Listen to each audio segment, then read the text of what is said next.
I haven't seen my friend call me. He was like, Dave, having fun in Frisco? Hell yeah. Seen the sights? No.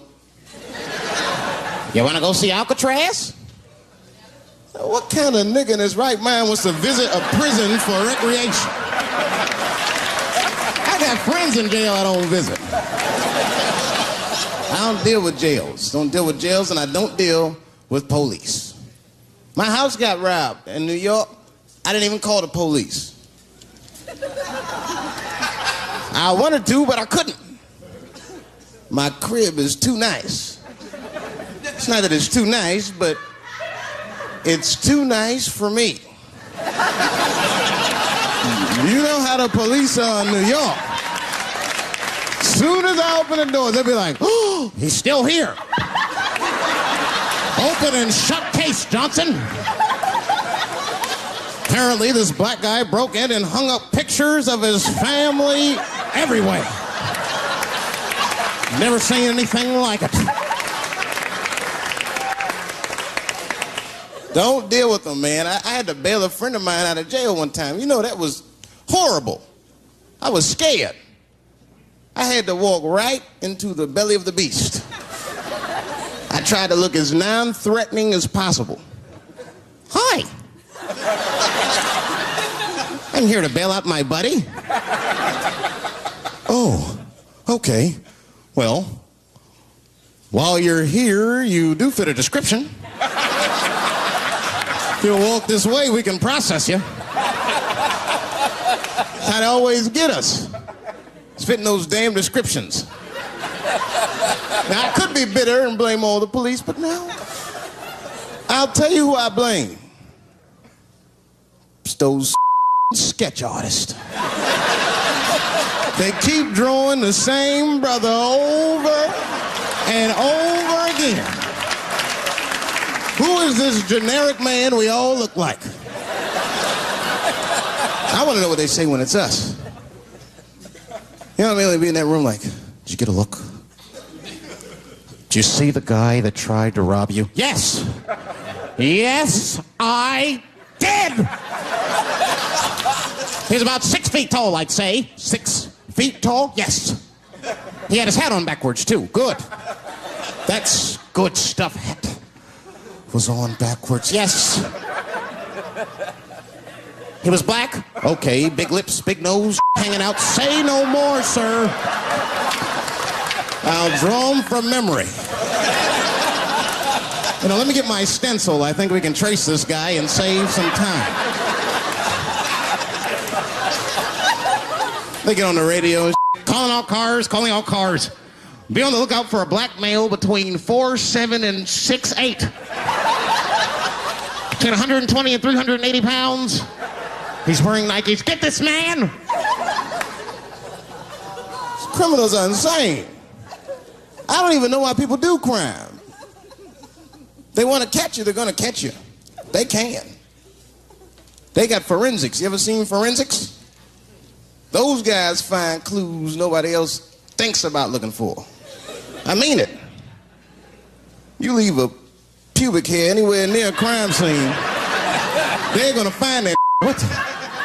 What the hell is this? Back up!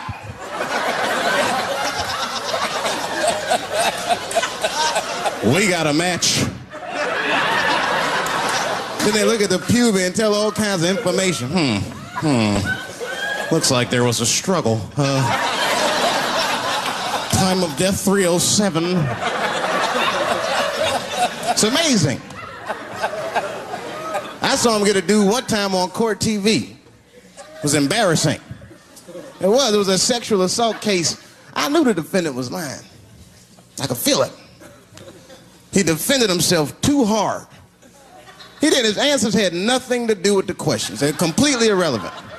They asked him easy questions. Were you anywhere near the crime scene on the night of the incident? Mother, I told you I work at Burger King. He was like,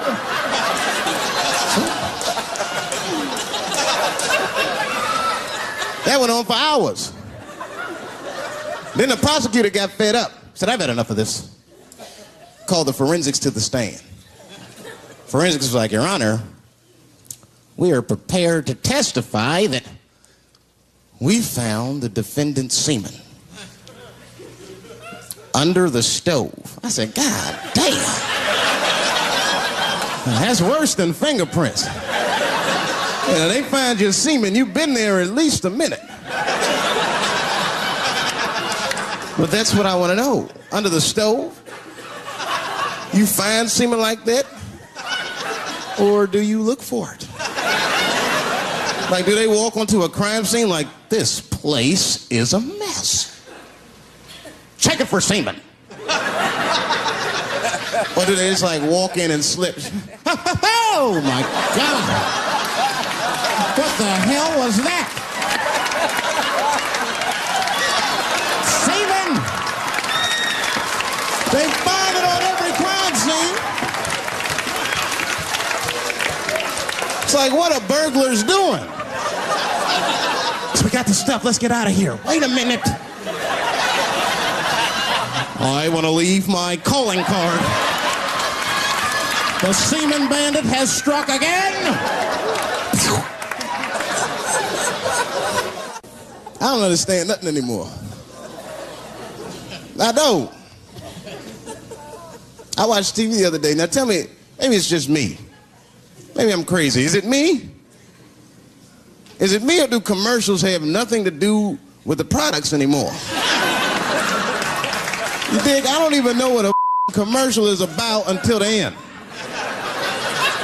Everyone's a surprise nowadays. You seen that commercial where the lady got the black eye? This lady come on TV with a black eye. She's crying. She's like, I smoke crack. And my husband beats me. And then a voice came on and said, got milk? I said, what the? It has nothing to do with milk.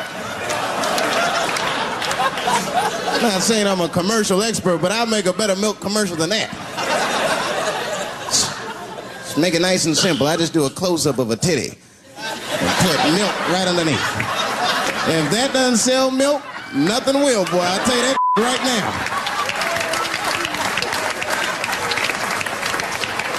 It's 1997. Titties are industry in 1997. They are. I know they are. I'm a customer. I went to a titty bar last week at 3 o'clock in the afternoon. Now that's bad. That is bad. Because it wasn't like I was out. Said, let me swing by the titty bar. No. No, I left my house specifically to see some tits.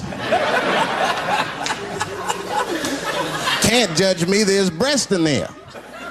It's just what men do. If a guy runs up to you on the street, it's like, hey, hey, don't go in that building. There are naked girls showing their breast. Be like a white dude in a horror movie. I better investigate.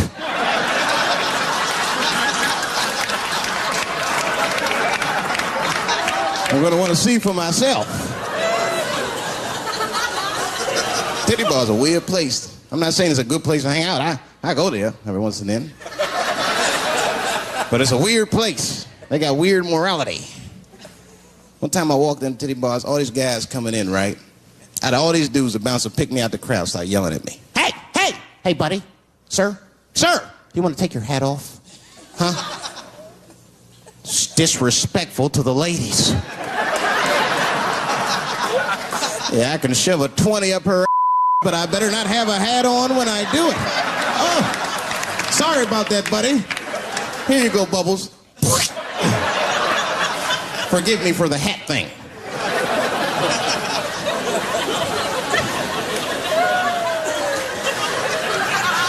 You know why those bars are so popular now? Is because men don't know how to deal with women in reality. So sometimes we got to take the fantasy road. The reality of the situation is very grim. Women have made a lot of progress in a short period of time, man. It's changed everything. Can't deal in relationships anymore. I broke up with my girl. I'm out of Shawshank. I'm free. I don't want to go back. Couldn't even argue with her. You should be able to argue. If you have an issue in a relationship, you should be able to argue that issue out, right? But see, ladies, you got to stick to the issue. You guys take arguments everywhere just to win them. That's why nothing ever gets done. You be arguing about the dishes, baby. Baby, could you wash your dish at least before you put it in the sink? Premature ejaculator? Damn it. You know, why you gotta bring that up? I don't even believe in that. I don't. If I man, it was right on time. That's the way I see it. And as far as I'm concerned, I can't fast enough. You know, I'm sick of being vilified all the time. David, how could you? How could you? I was. Well, what were you trying to do, huh? Well, I beat you. You gotta work on your time, baby. I'm down to 1:20. You're mad at me because I have different goals in sex. I'm a speed. Just trying to hit my best time. It's like the Olympics. And now for the dismount.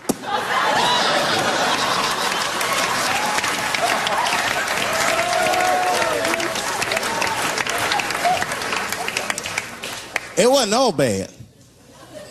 It's never all bad. You won't stay if it's all bad. Well, that's not true, but I wouldn't.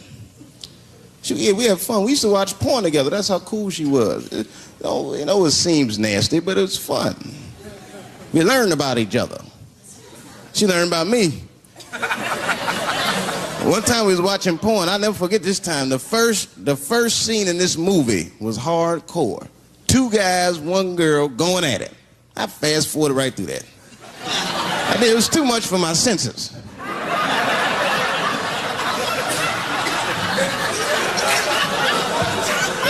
The scene after that was these 2 girls and this guy. And you know, I stopped for a minute. I had to see what this was all about. And she noticed. She said, "What is that? Now, why does that disgust you? 2 men and 1 woman. The men aren't touching each other, but the women are. The 2 women, those men touch each other. The 2 men don't touch each other. Why is that nasty to men? And I'll tell you why. Hey, ladies, you can call me crazy, but I think every straight man has a rule. That would be the 1 penis per fantasy rule. My is the star of my fantasy. Nobody else's is guest starring in my. This is a Dave Chappelle joint. You gotta look at the whole picture, man. And you get 2 girls and a guy in a room together. That's something else. That's holding and hugging, friendship and helping, teamwork at its very, very best, my friends. You get 2 guys and a girl in a room. It's the wrong kind of teamwork. It's downright brutal, if you ask me. I'll pull her hair. I'll smack her ass. That poor woman looked like a chicken on a rotisserie. And help me! What do I got myself into?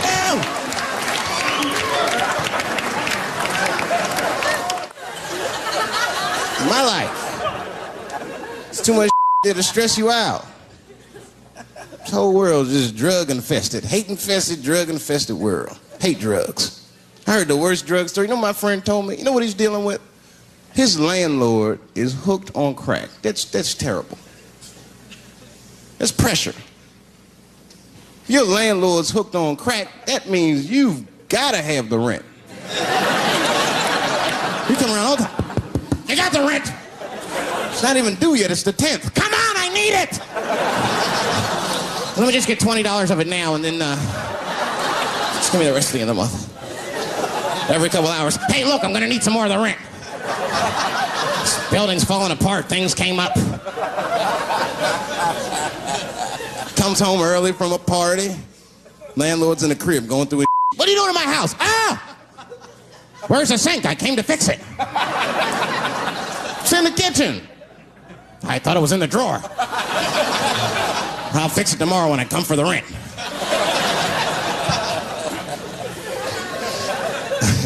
You know what I hate about drugs? I hate when like people my age and older get hooked on crack. I hate that. You're too old to be experimenting with the drugs at a certain point. You should be past that. You ain't doing it by a certain point. You just miss it. Drugs are really for old people anyway. You 75, you've earned the right. If I was 75, I'd do coke, heroin, everything. I wouldn't give a I'd be walking down the street, they'd be like, boy, that old man is tripping.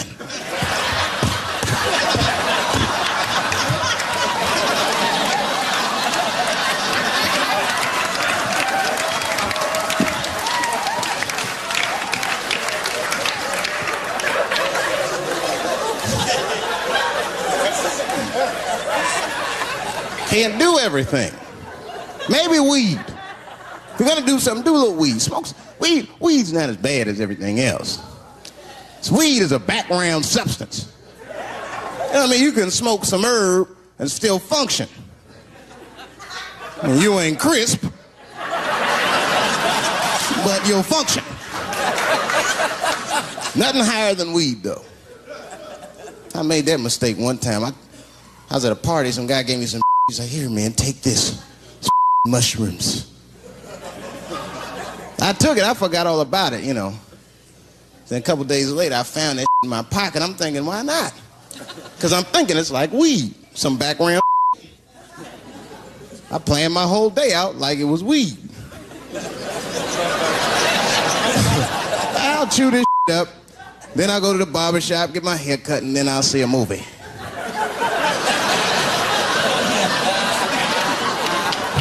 I chewed it up. So far, so good. Then I was in a barber shop like an hour later. And it's funny because I was just thinking to myself, I was like, ooh, this stuff sucks. Tastes like athlete's foot. I feel sick, but I'm not really high. Then I looked in the mirror. I saw the barber's reflection, man. It looked like a big penis was cutting my hair. I freaked out. I started talking to myself, Dave, calm down. You're on drugs. This is what drugs do. Okay, you know that there is no way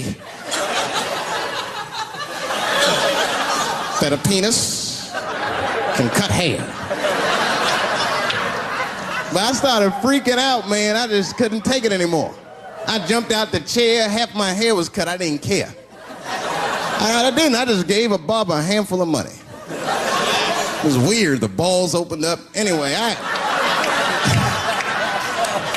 ran home, man. I ran home as fast as I could. It's tripping. I looked at the clock, it was 2:42. I was like, damn. 2:42. I gotta sober up. I had never been this high this early. I took a shower. I was still high. Said maybe music will do the trick.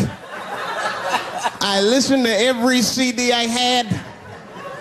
I was still high. Exercise. That's what I'll do. I ran around the block 4 times. Still high. Took a nap, woke up. I looked at the clock, it was 2:43. I said, God damn. Who wrote this song? You know, this is my grandmother used to sing that when she cleaning up. That's a Negro spiritual. Black work song. Not everybody know about that. I know. See, white people, you guys might whistle when you work. You dig? But that's how you can tell what kind of work we're actually doing.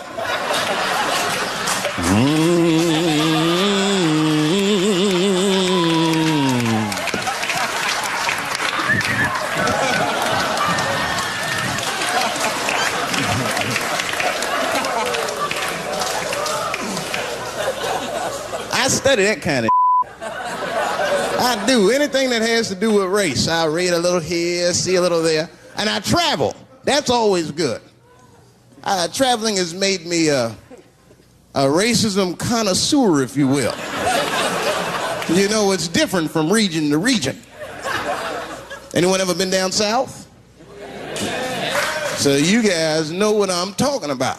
And the racism down there is just, It's perfect.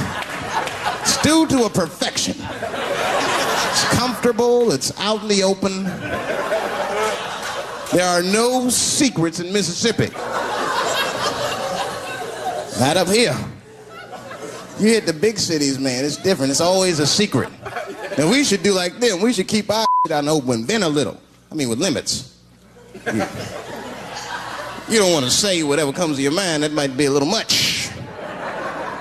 White dude be walking down the street minding his business, and the brother walk up to him, hello, you white oppressor, you slave master rapist of Africa. Why, hello, my big lip spear chucking friend. Touche, hunky. So, Whitey, what did you do today, huh? Oppress a new land and make the people there Christians against their will?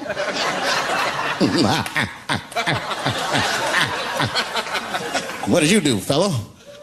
Burn those big black lips on a crack pipe as you missed your job interview? Easy, Whitey, you're cutting deep. All this chit-chat has got me thirsty. If you will excuse me for a moment, I'm going to go to the Korean store and get something to drink. Ching-a-ling. Hello. You slanted-eyed, ruin the economy in our neighborhood by opening stores and take... Well, good afternoon, you browse around but never buy anything, suspicious-looking nigga. After a while, that might be too much.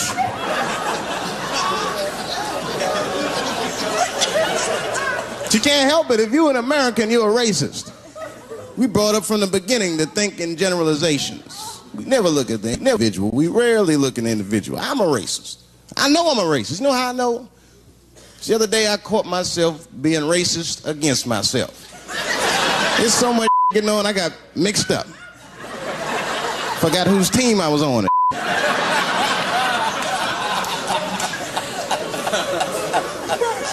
One time I was reading the paper, man, this story came on about this guy was suing a department store because they wouldn't let him play Santa Claus, you know, because he's black.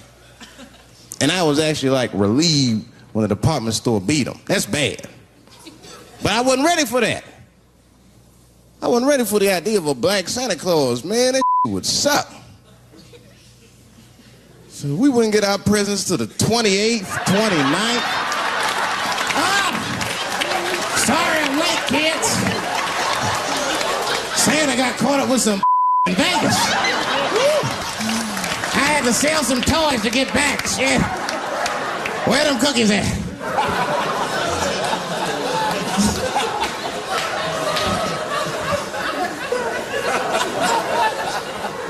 Y'all a great crowd, man. You are. I'm glad y'all came out, man. I'm nervous. I am. Not about the special. I hope this don't make me famous. You dig? I don't want to be famous. I want people to like me for who I am. Like famous dude, don't never know why people like them. That's why, like, if I ever make it, I'm gonna have to like test people. Like if I meet girls, I wear disguises when they first meet me, so they don't know who I am. And then like on the first date, I'll call myself, I'll pick you up right from work. And then I'll pick her up in a garbage truck. Just to see how she reacts. And she's like, wait a minute. Oh, do I look like garbage to you? I don't see no goddamn trash need to be picked up here. Get that goddamn truck off my block. Who do you think you are? That's when I take my mask off.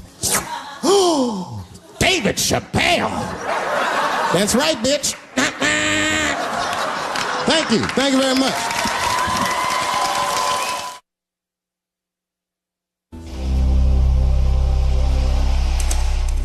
Dave Chappelle. That's right, bitch. Doing what he does best. Your landlord's hooked on crack. That means you gotta have the rent. I got the rent. Not even due yet. It's the 10th. Come on, I need it. Dave Chappelle. Coming up next, part of Stand Up Month on Comedy Central. In a stand-up special, John Leguizamo gets in touch with his feminist side. Why herpes? Why not himpies? The network television premiere of John Leguizamo's Sexaholics, A Love Story. Next Sunday at 10, part of Stand Up Month on Comedy Central. You know, when I was growing up, I was probably about 8 years old, and at the time, we were living in Silver Spring. Yeah. Yes. Common misconception about me in D.C. A lot of people think I'm from the hood. That's not true. But I never bothered to correct anybody because I wanted the streets to embrace me. As a matter of fact, I kept it up as a ruse. Like sometimes I'll hang out with rappers like Nas and them, and these motherfuckers will start talking about the projects. Yo, it was wild in the PJs, yo. And I'll be like, word, nigga, word. But I don't know. I have no idea. My parents did just well enough so that I could grow up poor around white people.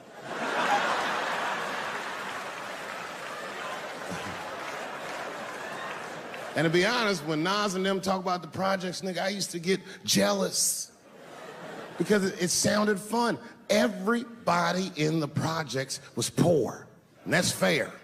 But if you were poor in Silver Spring, nigga, it felt like it was only happening to you. I know the pain of that first sleepover at a white friend's house. When you come back home on Sunday and just look at your parents like, y'all need to step your game up. Everything in Timmy's house works. Remember the first time you saw that? In a cold winter, and you'd be at a white friend's house and see the motherfuckers in their living room without their coats on?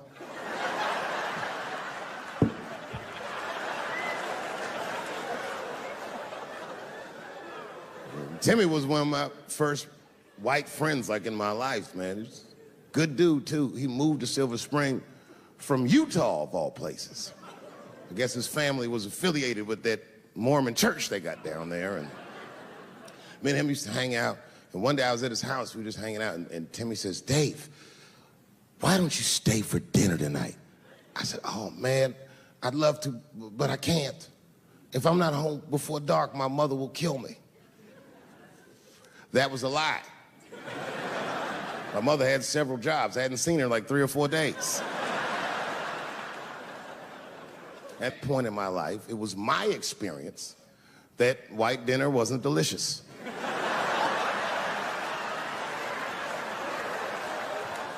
I'd rather go home and fry some bologna or some shit like that.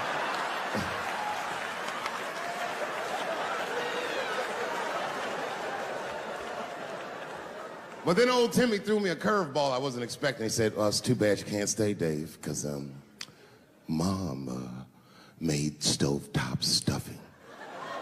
I said, what the fuck, stovetop? Well, hold on, nigga, let me make some phone calls real quick. I had seen that commercial so many times, I had dreamt of getting my hands on some of that stovetop stuffing.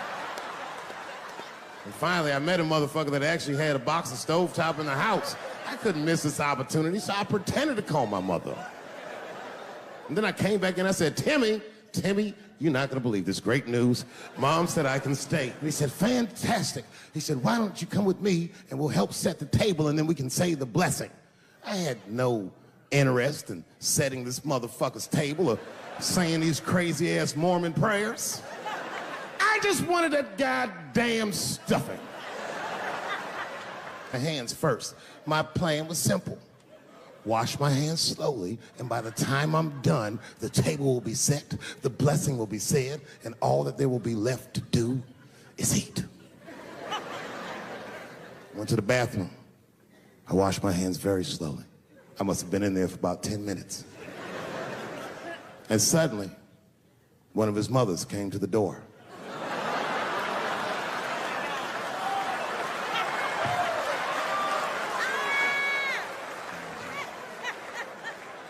She was like, hi, David, right?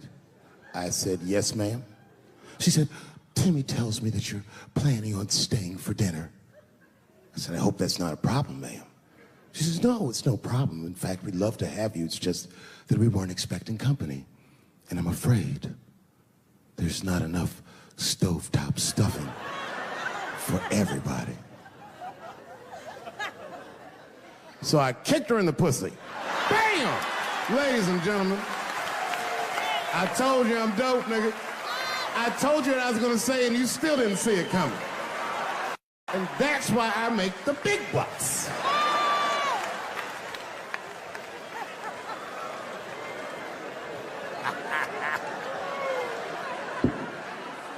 Oh my God.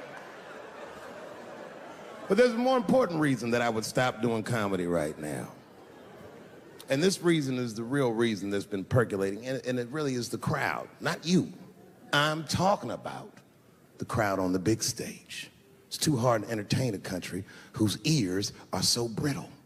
Motherfuckers are so sensitive, the whole country is turned into bitch-ass niggas.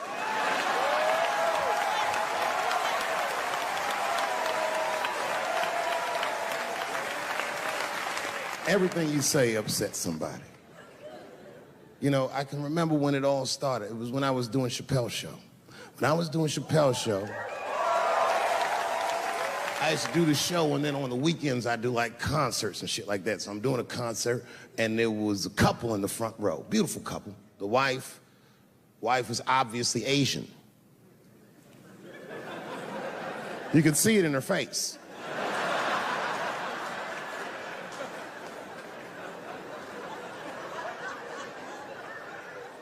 The husband, this motherfucker was mysterious, to say the least.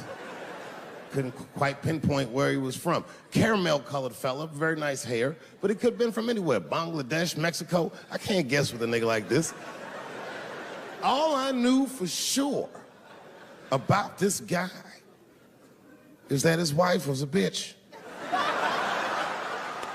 I could see that in her face, too. No, he was laughing and having a good time, and she was scowling at me at a goddamn comedy show. I couldn't figure it out. And then I realized at some point that she was pregnant, and I was smoking on stage. I said, oh my God, that's probably why she's mad. So I started to put my cigarette out, but then she hit me with one of them fake non-smoker calls. So I just kept smoking. I thought to myself, bitch, that babe will be fine, relax. And I tried to break the tension. I just asked her. That's all I said. I go, hey, where are you guys from anyway? And I could tell that she was on to me. She goes, very condescendingly, she says, I'm from California. If you're asking my ethnicity, I am Chinese. He was like, I'm Mexican, bro. I said, well, I'm sorry if I offended you by asking, but you're a very beautiful couple. And miss, there's no question that you're going to give birth to the hardest working baby this world has ever seen.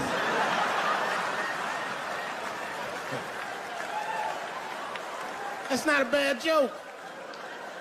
She got very upset. She got up to leave immediately, but she didn't just leave. She had to take one last dig at me on the way out. I will never buy one of your fucking DVDs again, Dave Chappelle. I said, ma'am, with all due respect, Chinese people don't buy DVDs.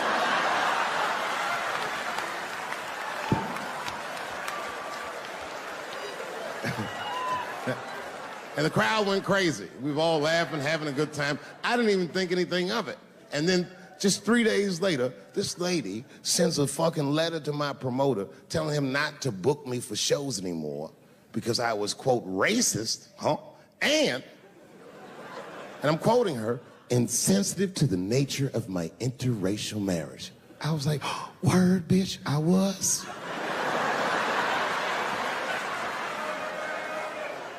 If she would know that I myself am in an interracial marriage.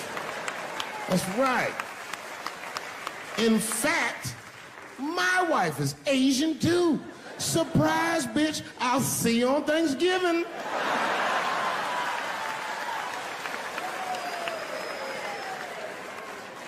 But my wife's not Chinese. She's Filipino. That's right. And our kids are Puerto Rican somehow, so there you go. I don't give a fuck about interracial marriage. In fact, you know what? My mother is half white. A lot of people don't know that. Well, all right, you were a little too excited, but okay. A lot of people don't believe me when I say that, but it's true. You can't tell looking at me, but if I grew my hair out, you would think you was at a fucking Cat Williams concert. My shit is beautiful. Motherfuckers are just taking it too far. I don't know why or how everybody got this goddamn sensitive. You know who hates me the most? The transgender community. Yo, yeah, these motherfuckers. I mean, I didn't realize how bad it was. These motherfuckers, I was really mad about that last Netflix special.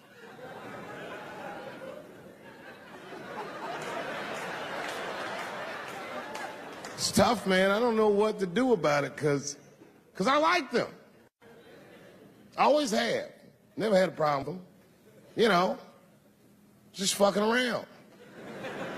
As a matter of fact, I think I make fun of everybody. And, I mean, as a group of people, they have to admit, it's kind of fucking hilarious, man. I'm sorry, bro. It's like, I've never seen somebody in such a hilarious predicament not have a sense of humor about it. They're born feeling like there's something other than they're born as, and that's kind of funny, you know? I mean, it's funny if it's not happening to you. It's like that white black bitch that's in the news all the time. Rachel Dolezal. She's a white woman, but then she dressed up like a nigga and shot her way up to the very top of blackness. And I always wanted to meet her just so I could understand. I just wanted to, like, have dinner with her so I could just look at her. The fuck is that bitch talking about? I identify black. That is trans talk, lady. Stop biting. Stop biting. There's a big difference between her and a trans. The difference between her and a trans is I believe transgenders. I don't understand them either, but I know they mean what they say. Them niggas cut their dicks off. That's all the proof I need. I've never seen somebody just throw their dick away. Don't need it.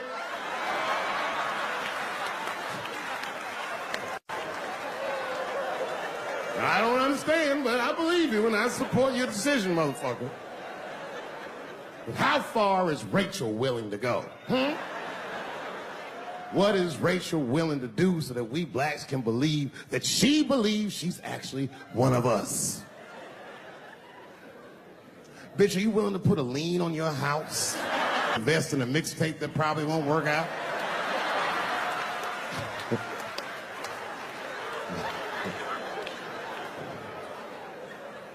She didn't even change her name. Didn't even change her name. Her name is Rachel. I can't believe in that name. If you want my support, you're gonna have to change your name to the blackest shit I've ever heard.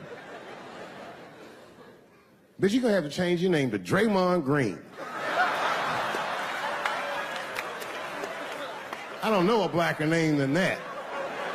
That shit is black on paper.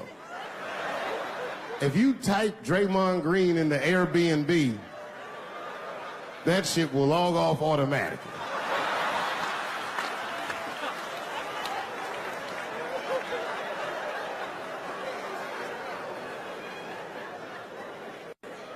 People get mad, bro. People get mad about everything I say. I was doing a show. I was in Portland, Oregon. And I was checked in a hotel under the name Charles Edward Cheese.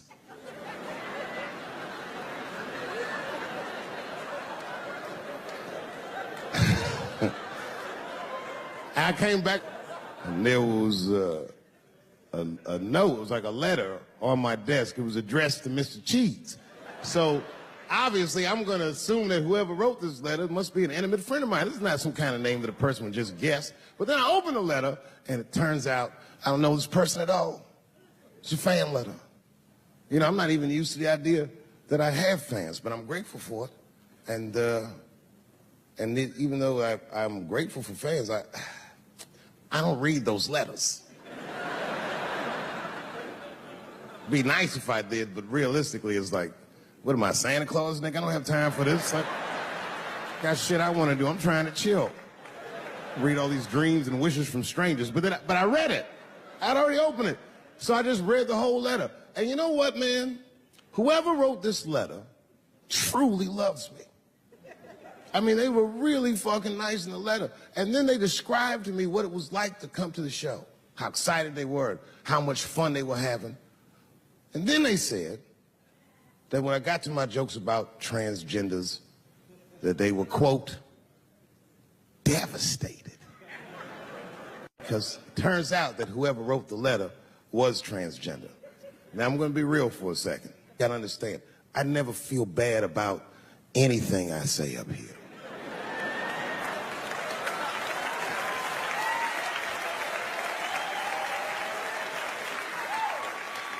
And I would never admit this to you if I hadn't locked your phones up. But it was the weirdest thing. Like, when I read this letter, the shit made me feel bad. I didn't feel bad about what I said, you understand? I felt bad that I made somebody else feel bad. To be honest, I don't even know what I said that upset that person. I have so many transgender jokes.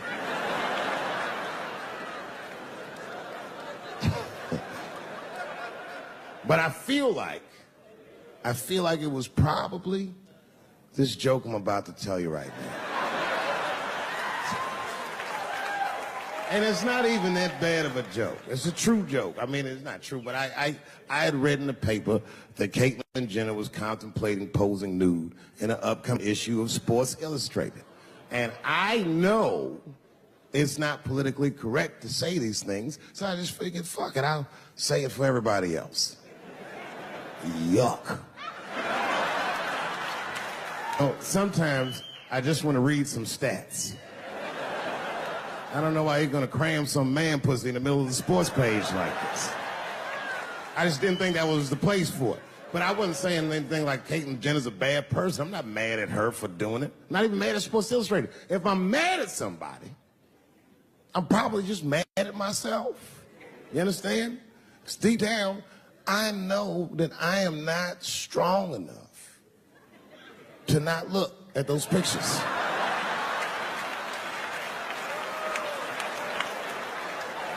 And I don't think I'm ready to see what she's trying to show me. So Caitlyn, goddamn it, if you go through with this thing, bitch, you better go hard or go home.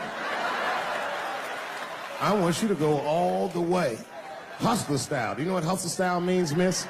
That means spread the lips.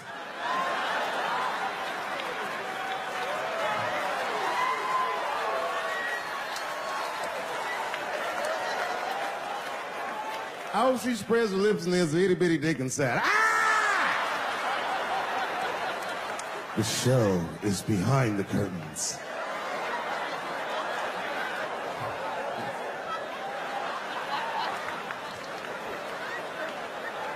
I don't know what I said that upset that person. But I'm going to tell you something. When I read that letter, and the moments after I read it, I did something that many black men in America do not have the time or the money to do. I thought about how I felt.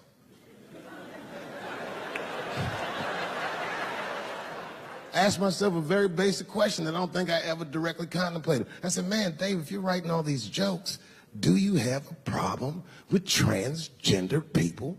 And the answer is absolutely not. The fuck do you guys think I am? I don't understand all the choices that people make.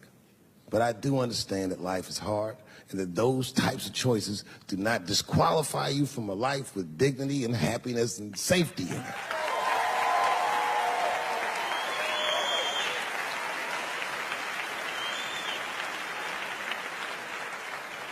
But if I'm honest,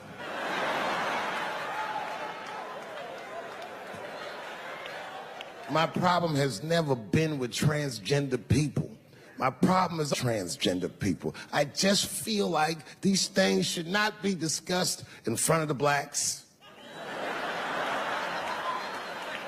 It's fucking insulting, all this talk about how these people feel inside. Since when has America given a fuck how any of us feel inside?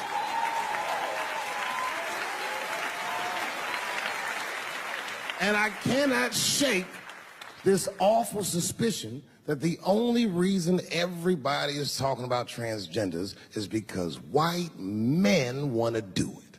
That's right. I just said that. If it was just women that felt that way, or black dudes and Mexican dudes being like, hey, y'all, we feel like girls inside, they'd be like, shut up, nigger. No one asked you how you felt. Come on, everybody, we have strawberries to pick. It reeks of white privilege. You never asked yourself why it was easier for Bruce Jenner to change his gender than it was for Cassius Clay to change his fucking name?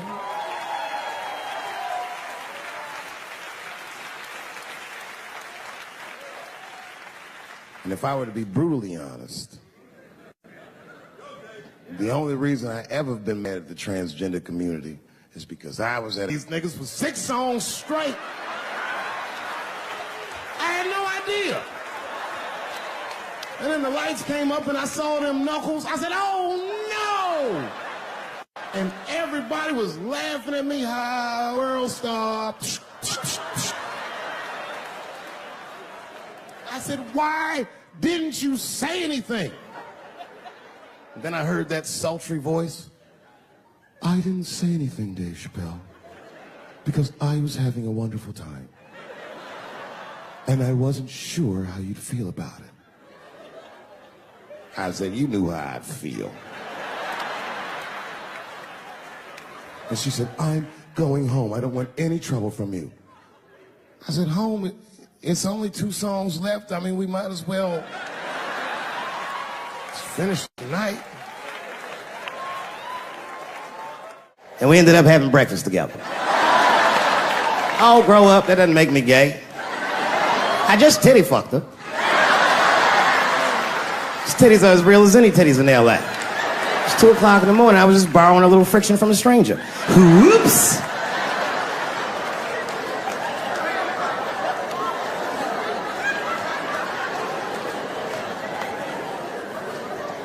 It's the madness of youth. It's the types of mistakes that a man makes when he's young. I wouldn't even know that it's necessarily a mistake. It was a wild night out. But I don't do it like that anymore. I'm old. I'm 44 now. Right. It's the first time in my life I've ever started to physically feel my age. It's tough, man. You know how I know I'm getting old? This is embarrassing, but I was in my hotel room. I'm not gonna lie, I was jerking off, and I was really sweating it out.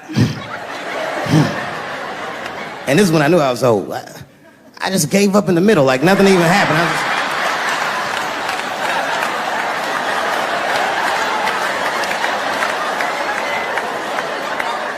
I don't like looking at my dick anymore. My dick looks distinguished. It's old, an old looking dick. It's got salt and pepper hair all around it. My dick looks like Morgan Freeman in the 90s. Without the dots. My dick narrates, Dave pulled me out and started jerking me around and jerking me around. But not with the same vigor as when he was young. He and I both knew nothing was coming out.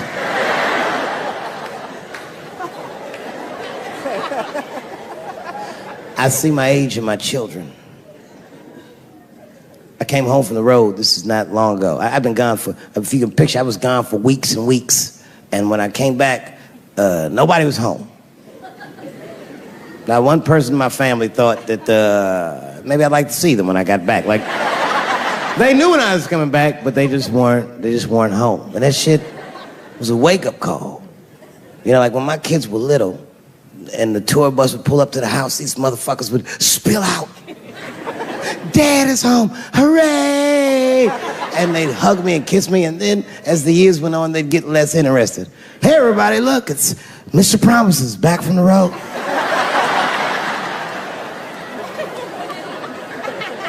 But empty house, that's some cold shit. And I went into my oldest son's room. I was like, hello, hello. He was gone. And I'd never done this to him before, but for some reason I just did it. I just looked through his shit. Just to see who this motherfucker was becoming. And I found these notebooks and I started going through the notebooks and there was all this wonderful poetry in them. Written as his handwriting. I didn't even know this nigga wrote poems. And then I looked through his drawers and I opened up his middle drawer and I found his rolling paper. And I looked down at them papers like, oh, that's where that poetry's coming from.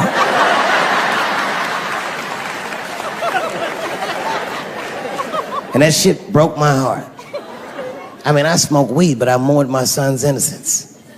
And I cried a little bit. And I took his papers upstairs to my room. Rolled some weed that I'd hid from the family. And I got really high. And then I got paranoid. So I put his papers back how I found them. So he wouldn't know what I was up to. This nigga won't even know that that happened until he sees the special. Yeah, nigga, I found your papers. He's a cold motherfucker. Let me tell you, this kid is only 16 years old. Listen to what he did to me. This motherfucker calls me up in the middle of the night. It was 1 o'clock in the morning. He goes, Dad, don't be mad. I knew something was terribly wrong. I said, what's going on? He said, listen, I'm fine. And don't forget, you told me to do this. I'm at a party, and my designated driver had too much to drink. And me and my friends need you to come pick us up. I said, Jesus Christ, it's 1 o'clock in the morning, nigga. I am shit-faced.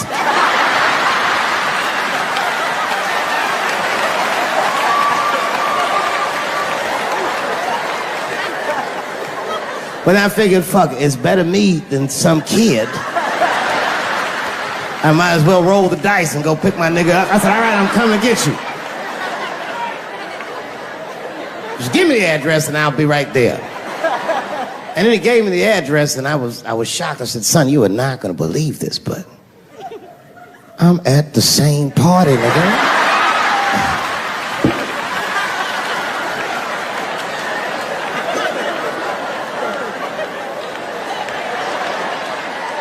They grow fast, don't they? Can I ask you a weird question? I want to make you feel uncomfortable. You don't have to answer it, and if it doesn't go well, we'll just edit it out anyway. Is it weird to be the only white people in a row?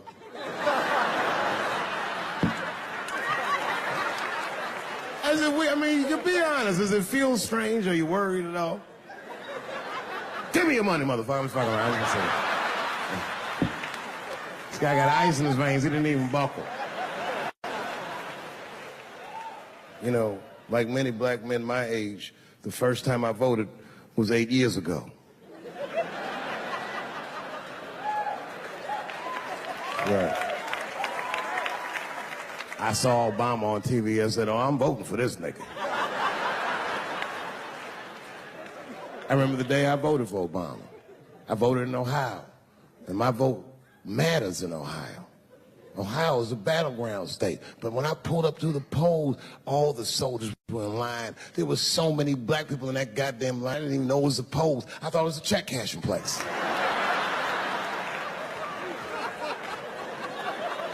We were hugging each other, and old people were singing hymns and spirituals. J Verdict times 10 or some shit. I've never seen black people that happy. 8 years later, I'm pulling up to the polls again. This time, I'm driving a brand new Porsche because the Obama years were very good to me.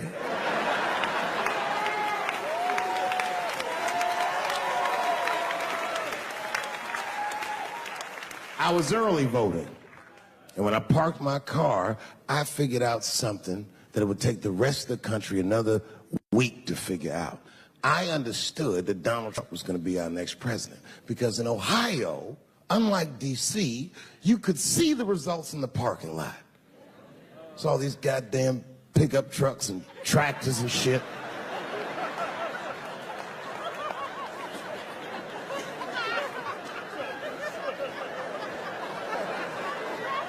And then I walked up and I saw a long long line of dusty white people.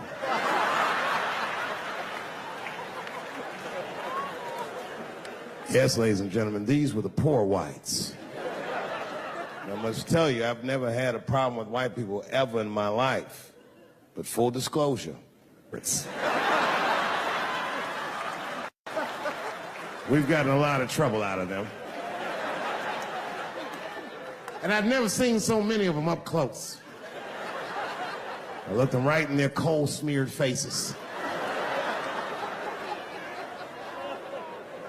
And to my surprise, you know what I didn't see?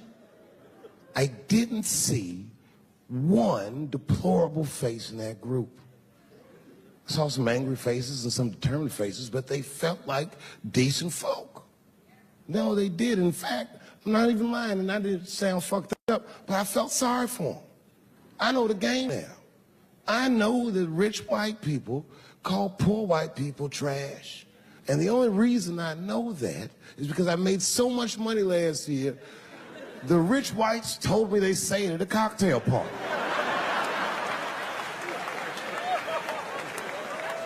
And I'm not with that shit.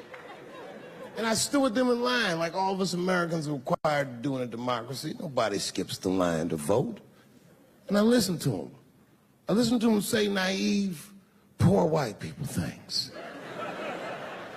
Man, Donald Trump's gonna go to Washington and he's gonna stand there thinking to my mind, you dumb motherfucker.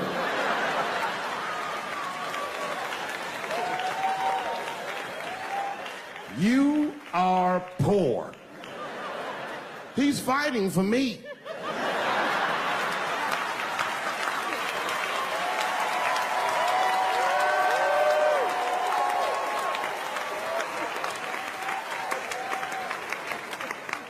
And they all looked at me. They could tell who I was voting for just as easily as I could tell who they were voting for. But do you guys know what we all had in common? Not one of us, not a single one of us, looked like we felt good about what we had to do in that booth. We were just doing our goddamn duty. Yes, I voted for Hillary Clinton. Of course I did. I voted for her because I liked what she said vastly better than I liked what he said. But to be honest with you, at that point, that shit was like watching Darth Vader do the I Have a Dream speech.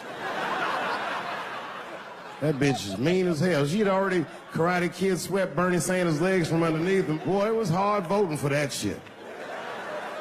But it was the lesser of the evils. I know you were a Clinton supporter, Miss I. I'm sorry for her. But it didn't feel as good as it should have. She was gonna be our first woman president. They were gonna make coins out of this bitch.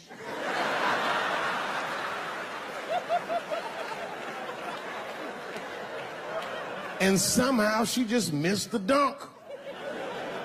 Of course she should have beat him. Of course she should have beat him. You know what voting for her felt like? It was bittersweet. It felt like I was lucky enough to eat Halle Berry's pussy. And whilst I was doing so, she fucking farted in my face, man.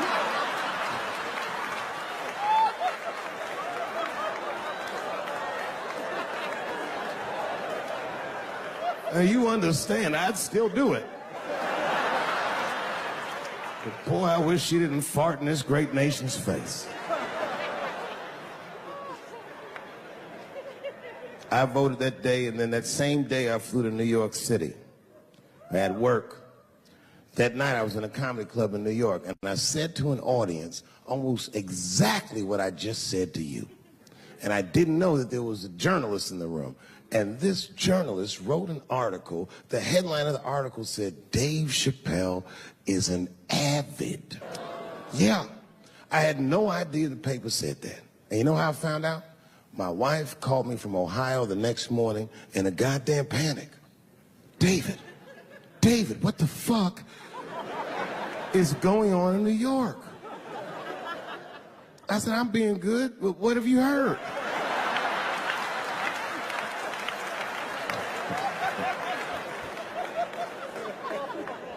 And my wife said, the paper is saying that you're a Donald Trump supporter. I was like, whew.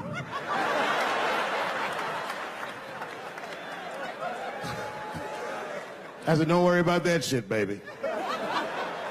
Nobody in their right mind would believe that. And she said, no, David, people believe it. And then she started reading the comments to me. Oh, they were terrible. All these black people call me all kinds of Uncle Toms and shit. I should tell you, buddy, this is a very serious allegation from one black to another. I was incensed. Uncle Tom! How am I Uncle Tom, nigga? You the one that reads the Observer? Anyway, all this shit goes down around, and now Trump is the president, and I'm hosting Saturday Night Live.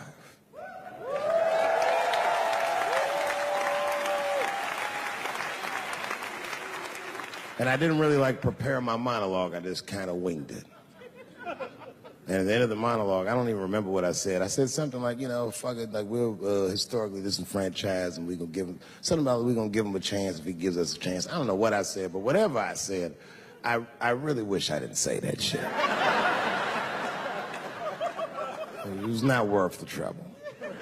Now I walk into the barber shop, and all them black people just be looking at me like, yo, Dave, what's up with your boy? Yo, nigga, yo! Not my boy.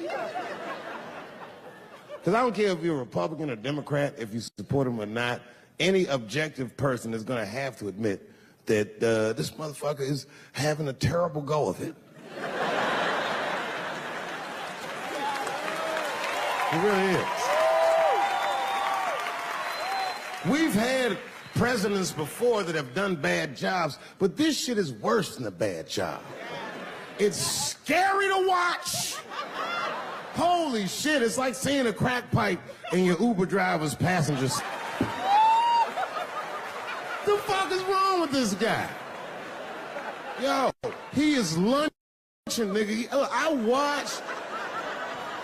watched Donald Trump in a press conference, and this motherfucker had all the media gathered, and this nigga literally asked the media to their face to stop finding shit out. I was like, yo,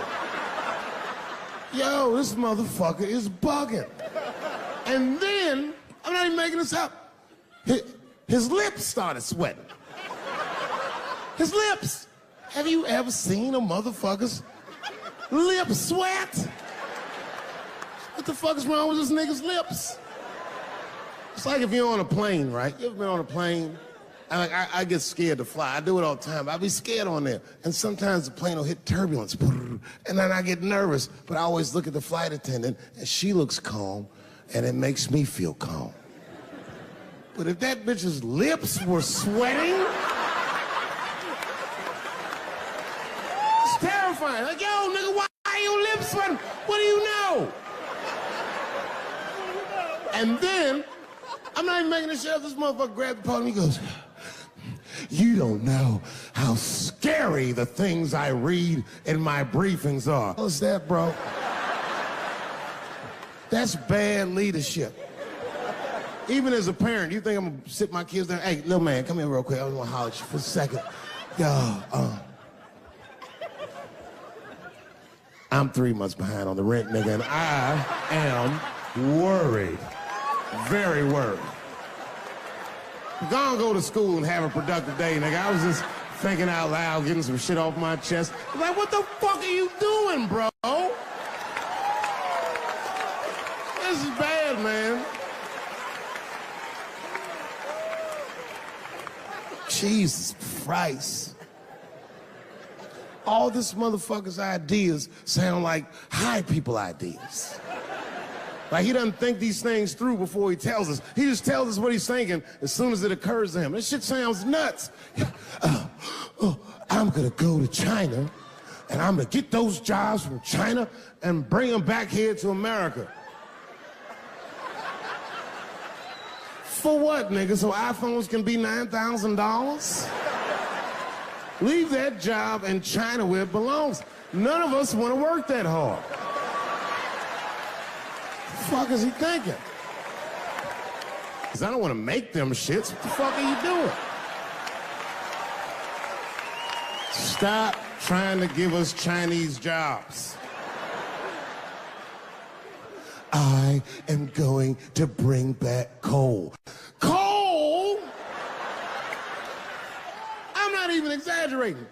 I have never in my life even seen a fucking lump of coal. I honestly don't even know what coal is for. If you're gonna have motherfuckers digging around in the dirt looking for shit, find me some truffles, nigga. That's what I'm about.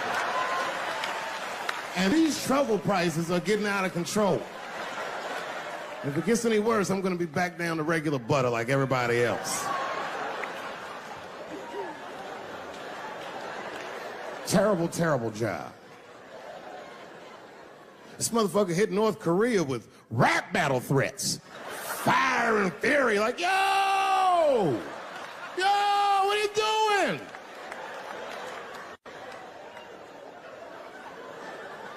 It's fucking Korea, man.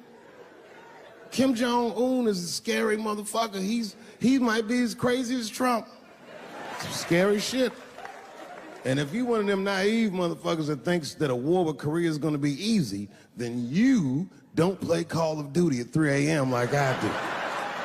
Because that's when the Koreans play. Fucking 8-year-old Korean kid took out my whole goddamn platoon last night.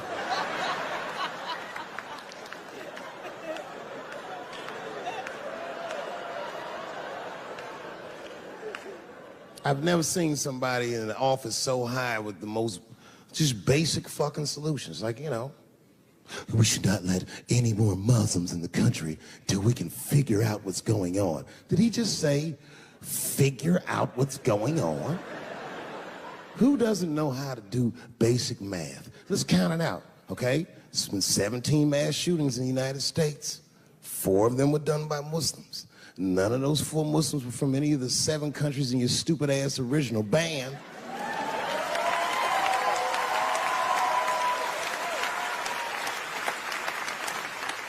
And since he brought it up, the other 13 shootings were done by the Tiki Torch Whites. These are facts. And you don't see me trying to ban white people from the show to keep it's a fucking terrible idea because it's mean and it's racist. And most importantly, it would be catastrophic to my bottom line. If there were no white people here tonight, I might leave this bitch with $1,800. This man needs to realize that we all need each other. And that's why we will never, ever be able to beat China. Because everybody in America is racist, and everybody in China is Chinese. This motherfucker called it all wrong.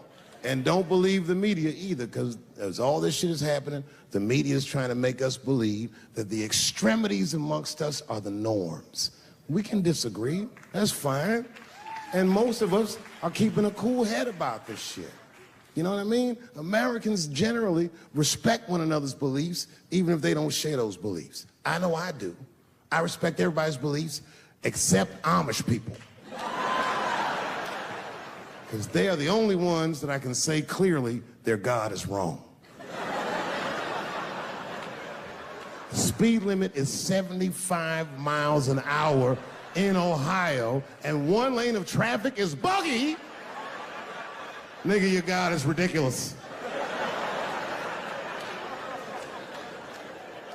All the Amish people around my way know me too. Not from television, obviously. They know me from the streets. Because when I see them horse and buggies, I'll pull the Porsche over and talk to them. Ezekiel. Ezekiel, are you sure that God doesn't want you to have any of this technology or this energy? Huh? Huh? I can't hear you, nigga. Let me turn this air conditioner off. What did you say? And them niggas be like, get away from me, ye. Ye tried to tempt me like the devil. Devil? Nah, bro, I'm trying to put you on to the game, Zeke. It's a big world out here, nigga. I just went 25 miles in 30 minutes. That's a day's journey for you. You don't even know what the weather's gonna be tomorrow, do you? I do. You don't even know that there's a valuable Pokemon right on you. I drive away. Huh? Oh, my vape pen? You want to hit my vape pen? Oh, sorry, nigga. I'm trying not to get herpes. My bad. I've been playing cat and mouse with herpes for 30 years now, but every night I go to the club, I'll be like, not tonight, herpes. No disrespect. I'm not saying you have herpes. I'm just saying 1 out of 5 people do. So let's just all be careful around this motherfucker and make sure that we leave with the lips we came with.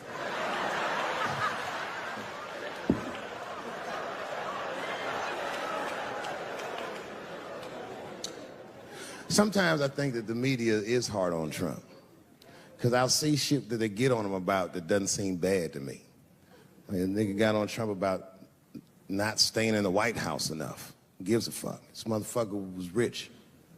Used to shit in a gold toilet. It's true. I don't know if you've ever been to the White House. It looks like a very nice place to work, but I wouldn't want to live in that Scooby-Doo ass house either. That shit's terrifying looking. Imagine you trying to jerk off.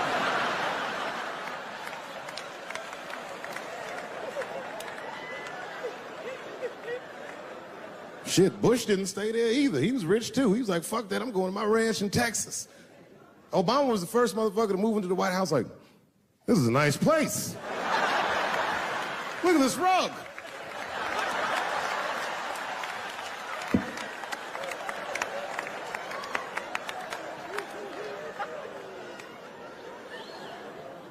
The media got on him about putting Jared Kushner in his cabinet, and I didn't think that that was the worst thing he'd done. I mean, it was still early, and I mean, it's not unprecedented. Kennedy had his brother as the attorney general, right? And this motherfucker's a Washington outsider. To be honest with you, I'd probably do the same thing.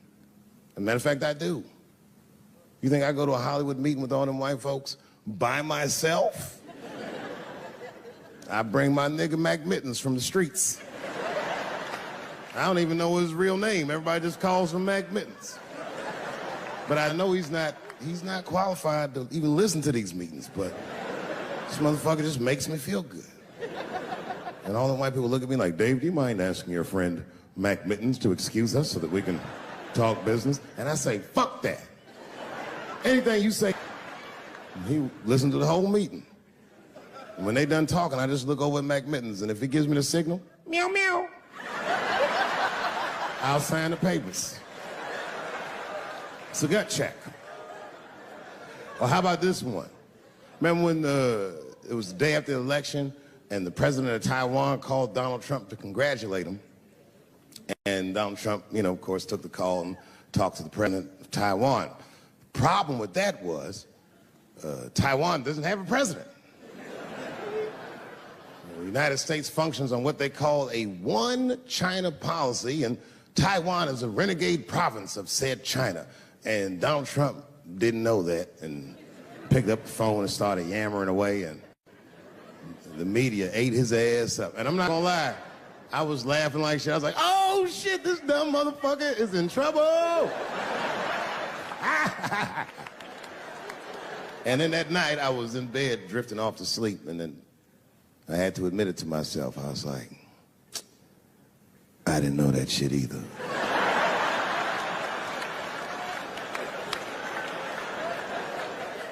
And then I realized the media got the story wrong. The story wasn't that Donald Trump took the call. Nobody told Donald Trump not to take the call. That's terrifying.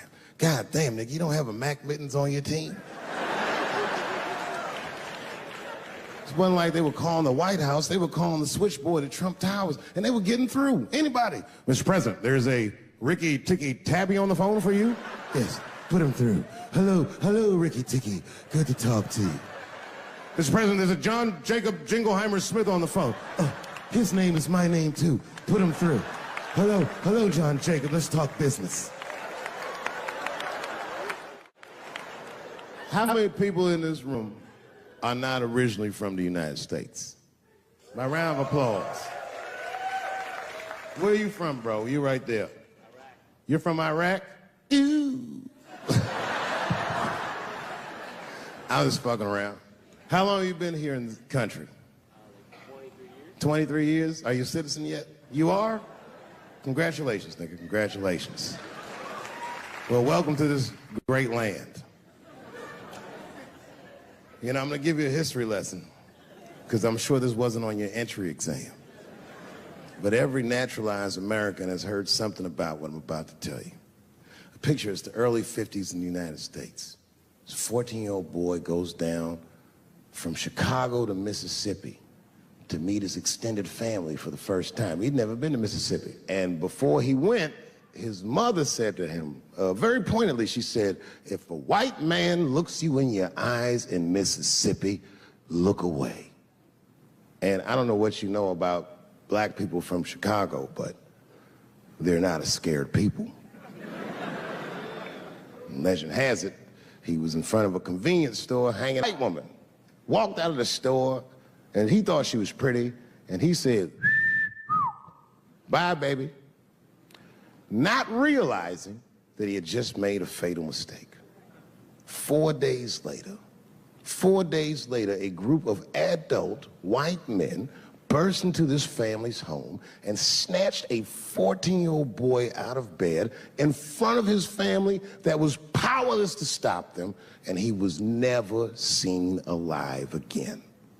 His name was Emmett Till. They found his body maybe a few days later. It was in a creek, tied to a wheel so it would sink, horribly beaten and bloated. Hideous. And lucky for everybody in America, his mother was a fucking gangster.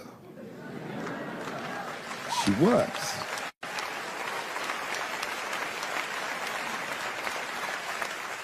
If you can imagine, in the very midst of a mother's worst nightmare, this woman had the foresight to think about everybody. She said, leave my son's casket open. She said, the world needs to see what they did to my baby. And every publication here in the United Times had this boy's horribly bloated body on its cover.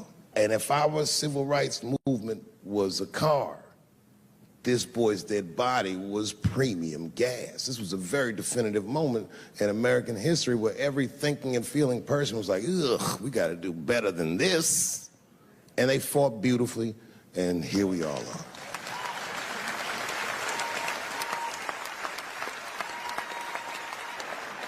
And the reason that I bring that up tonight and why it's relevant now is because less than a year ago, the woman that he allegedly whistled at admitted on her deathbed that she lied in her court testimony.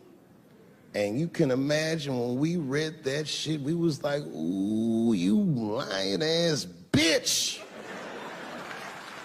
I was furious. But that was my initial reaction. And initial reactions that we all learned as we get older are often wrong or more often incomplete. They call this phenomenon standing too close to an elephant. The analogy being that if you stand too close to an elephant, you can't see the elephant. All you see is its penis-like skin. And give it a better look. And on stepping back and thinking about it for a few moments, I realized that it must have been very difficult for this woman to tell a truth that heinous about herself at any point in her life, even the very end. And I was grateful that she had the courage to tell it before she left this world, because it's an important truth and we needed to know. And I said to myself, well, thank you for telling the truth, you lying ass bitch.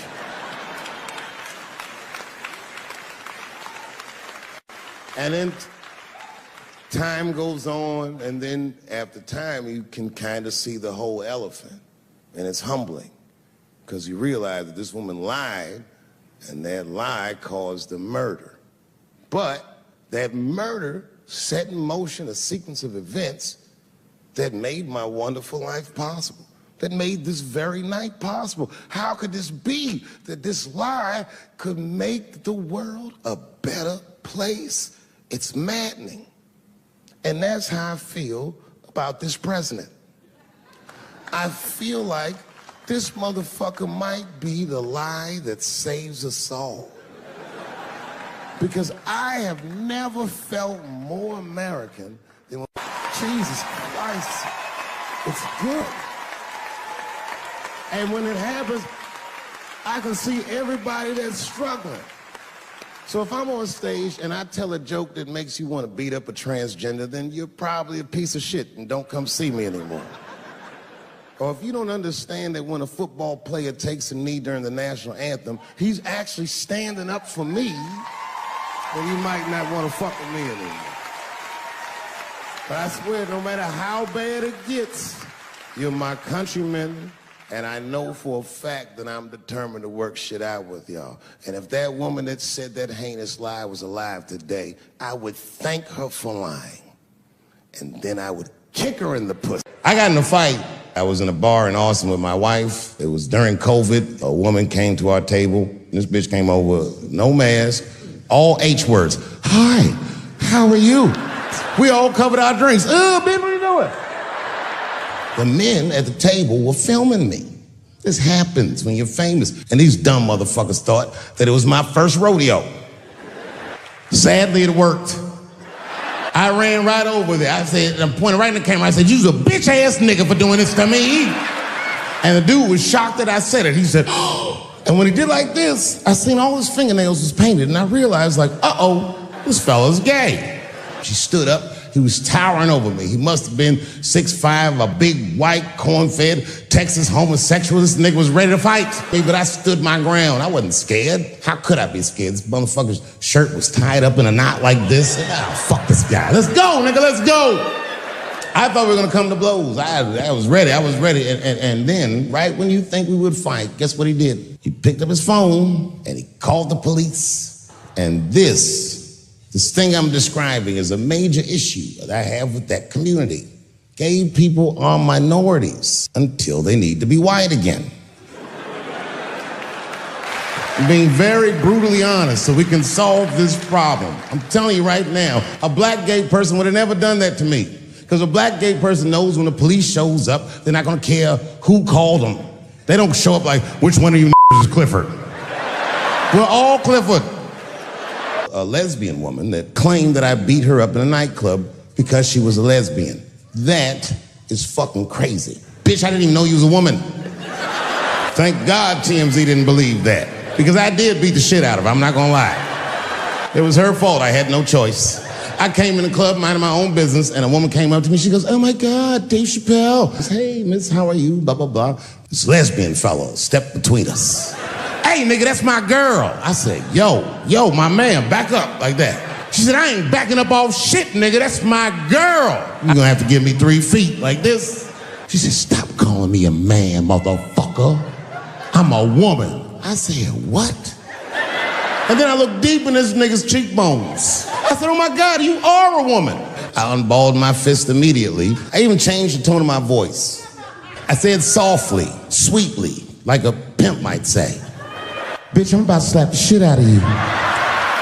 Oh, I wish I didn't say that. She dropped that foot back. Boop, she was in a perfect southpaw stance. Her shoulders were angled correctly. Her head movement was good. I said, oh no! This bitch boxes for real. She threw a wild hook at me and I saw it coming from yesterday, so I slipped it like this. I had no choice. I had to go to work. I let that jab go. You should have seen me go, nigga. I tenderized them titties like chicken cutlets. I whooped the toxic masculinity out of that bitch. Little Nas X. I met this nigga at a party. I had no idea who he was. Everybody in the party was another dreamer. Everyone was famous, but when that nigga walked in, he was dressed like C-3PO. He was shining. And for some reason, out of all them dreamers, he walked right up to me. I tried to get you in my video. What video? You know what video. And walked away. What do you want to be when you grow up? I don't want to say, because I don't want the other kids to laugh at me. Who cares if they laugh? Say it loud and proud. What do you want to be when you grow up? Little Nas X. And that nigga stood up in front of the whole class. I want to be the gayest nigga that ever lived. I I want to do a music video and slide down a stripper pole all the way to the depths of hell and suck the devil's dick at 10 o'clock on BET while all the kids are awake and can see me. I'd like to start by addressing the LGBTQ community directly. And I hope to negotiate the release of DaBaby. DaBaby was the #1 streaming artist until about a couple weeks ago. He took a nasty spill on stage, said some wild stuff about the LGBTQ community during a concert in Florida. Now, you know I go hard in the paint, but even I saw that shit and was like, God damn, DaBaby. He pushed the button, punched the LGBTQ community right in the AIDS. But, you know, a lot of the LGBTQ community doesn't know DaBaby's history. He's a wild guy. He once shot a nigga and killed him in Walmart. Oh, this is true. Google it. DaBaby shot and killed a nigga in Walmart in North Carolina. Nothing bad happened to his career. Do you see where I'm going with this? In our country, you can shoot and kill a nigga, but you better not hurt a gay person's feelings. You think I hate gay people, and what you're really seeing is that I am jealous of gay people. We blacks, we look at the gay community and we go, God damn it, look how well that movement is going. And we've been trapped in this predicament for hundreds of years. How the fuck are you making that kind of progress? I can't help but feel like if slaves had baby oil and booty shorts, we might have been free 100 years sooner, you know what I mean? If Martin Luther King was like, I want everybody to get up on them floats, get your bodies good and shiny. Is it possible that a gay person can be racist? Of course it's possible. Look at Mike Pence. No, I'm guessing, but I bet you he's gay. And he's not Pride Parade gay either. He's sad gay. Feel bad for him. He looks like one of them gays that prays about it.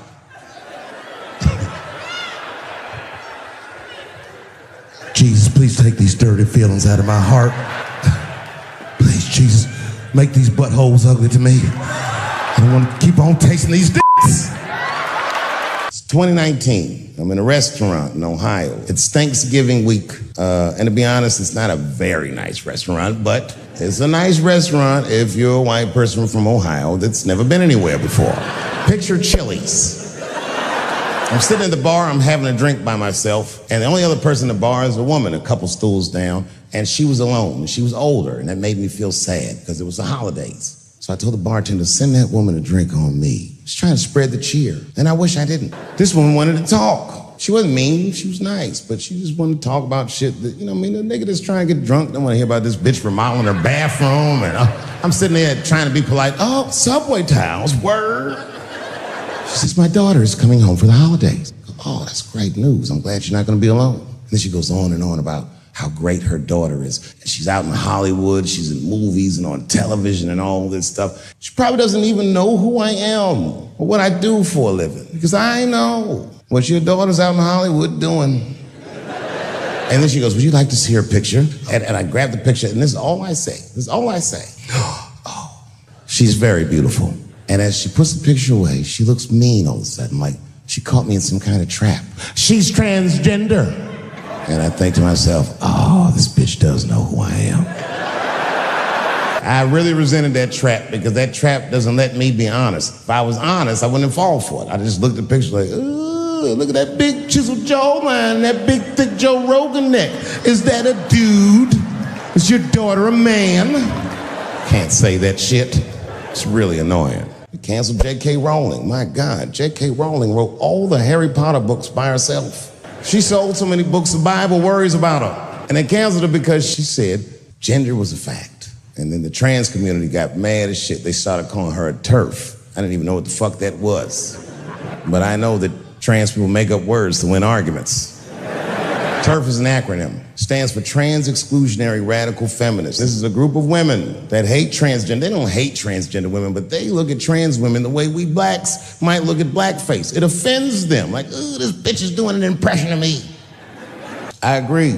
Gender is a fact. You have to look at it from a woman's perspective. Caitlyn Jenner, whom I've met, wonderful person, was voted Woman of the Year. Her first year as a woman. Ain't that something? Beat every bitch in Detroit. She's better than all of you. Never even had a period. Ain't that something? Oh, I'd be mad as shit if I was a woman. I'd be mad if I was me. If I was in a BET Awards sitting there and they're like, and the winner for Nigger of the Year, Eminem, my man. I am not saying that to say that trans women aren't women. I am just saying that those pussies that they got,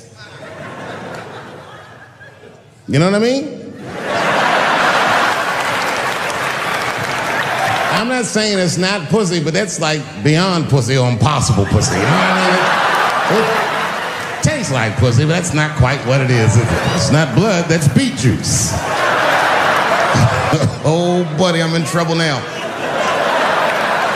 Doing a little shopping with my family. In Walmart with the poor whites, rummaging around for mediocre goods and services.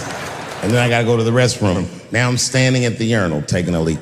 And suddenly, a woman walks into the men's room. I'm gonna be like, that's strange. And then she stands shoulder to shoulder with me at the urinal. I'm gonna be like, bitch, what's going on with you? And then she hikes her skirt up and pulls a real live, meaty dick out. Well, what do you think I'm gonna say? Thank God she's in here with me. At least now I know my family's safe. No, I'm not gonna feel that way at all. I'm gonna feel very uncomfortable. I would feel better if it was a man with a vagina that backed up to the urinal next to me. I wouldn't even think about that. I'd just be like, that's funny. This guy is peeing out of his butt for some reason. Oh my God, he must be a veteran. Thank you for your service. What is a woman? What is that in this day and time? It seems to be a question nowadays. Now listen, women get mad at me, gay people get mad at me, lesbians get mad at me, but I'm gonna tell you right now, and this is true, these transgenders, these niggas want me dead. I've gone too far, I've said too much. Every time I come out on stage, I be scared. I be looking around the crowd for knuckles and Adam's apples to see where the threats might be coming from. Oh. A nigga came up to me on the street the other day. He said, careful, Dave, they after you. I said, what? One they or many theys? I feel bad for tees, but they're so confusing. This idea that a person can be born in the wrong body, but they have to admit that's a fucking hilarious predicament. It's really fucking funny. If it happened to me, you'd laugh, wouldn't you? What if I was Chinese, but born in this nigga body? That's not funny. And for the rest of my life, I had to go around making that face. Hey, everybody, I'm Chinese. And everyone get mad. Stop making that face. That's offensive. What? This is how I feel inside. It's hard not to write these jokes. Even when I watch sports, I be thinking about, like, say LeBron James changed his gender. You know what I mean? Okay, can he stay in the NBA? Or, because he's a woman, does he have to go to the WNBA where he will score 840 points a game? And my guess is,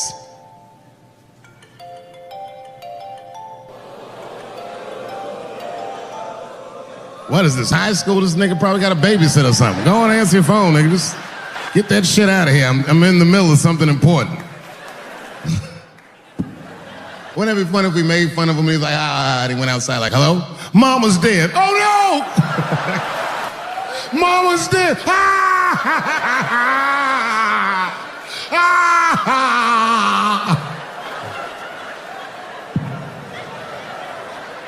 That was a weird time phone call, wasn't it? It's like his phone is gay. You know who hates me the most? The transgender community. I mean, I didn't realize how bad it was. These motherfuckers, I was really mad about that last Netflix special. It's tough, man. I don't know what to do about it because I like them. Never had a problem with them. Just fucking around. As a matter of fact, I think I make fun of everybody, and I mean, as a group of people, they have to admit, it's kind of fucking hilarious, man. I'm sorry, bro. It's like, I've never seen somebody in such a hilarious predicament not have a sense of humor about it. They're born feeling like there's something other than they're born as, and that's kind of funny, you know? Like, I mean, it's funny if it's not happening to you. I believe transgenders. I don't understand them either, but I know they mean what they say. Them niggas cut their dicks off. That's all the proof I need. I've never seen somebody just throw their dick away. Don't need it. Jussi Smollett is an actor from France, and he became famous on a show called Empire. He was in Chicago late at night and was the victim.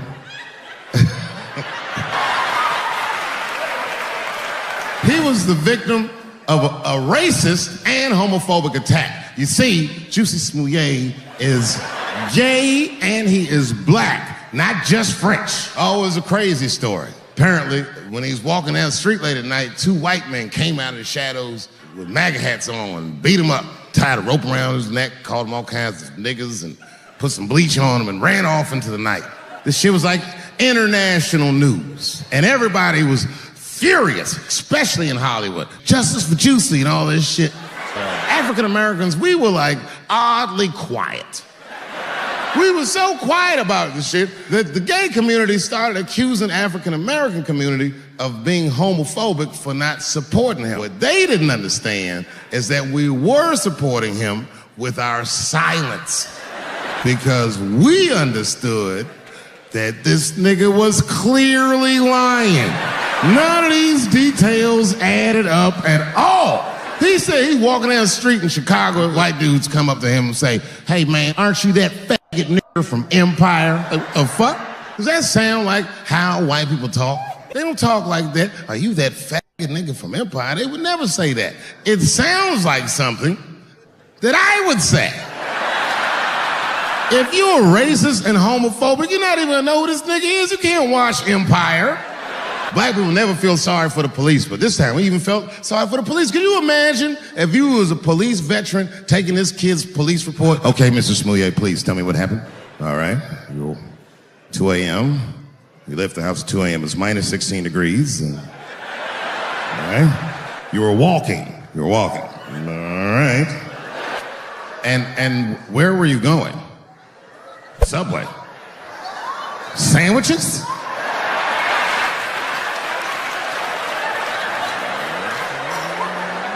That's when the men approached you? Did you see them? Do you have any? Okay, what they have on? MAGA hats. MAGA hats on in Chicago. Excuse me one second, Mr. Smollett. Frank, come here for a second. Find out where Kanye West was last night.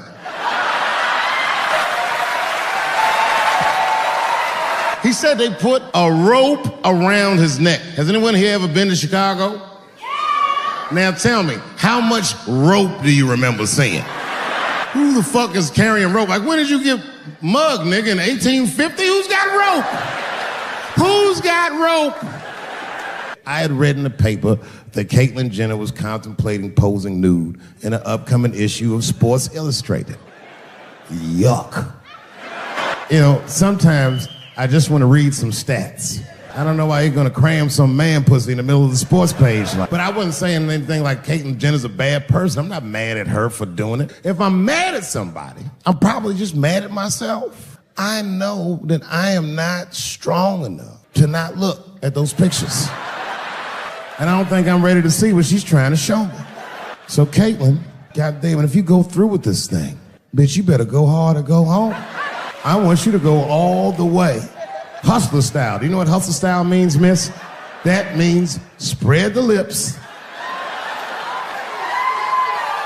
I hope she spreads her lips and there's an itty bitty dick and said, "Ah!" It's behind the curtains.